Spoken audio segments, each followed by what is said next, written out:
أهلين، خبزة الملة الحجازية وصفة شتوية وشعبية، تعالوا جربوا على طريقتي. عندي 5 كواب دقيق بر وكوب دقيق أبيض وملعقة كبيرة خميرة فورية وملعقة كبيرة سكر ونصف ملعقة ملح وملعقة شمر، وعندي بعد ربع كوب زيت زيتون وكوب ماء وكوب حليب. وهنا أعجنها بالعجانة، وهذا شكلها بعد ما عجنتها أخليها ترتاح، كل ما طولت أحسن.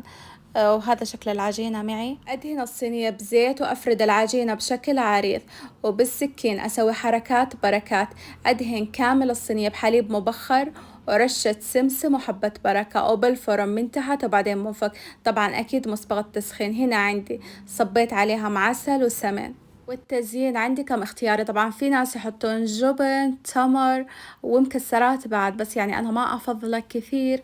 شفتوا كيف الشكل معي؟ من الوصفات اللذيذة اللي انتوا لازم تجربونها. وبالعافية شاركوا المقطع لأحد يسوي لكم الوصفة، ولايك واكسبلور.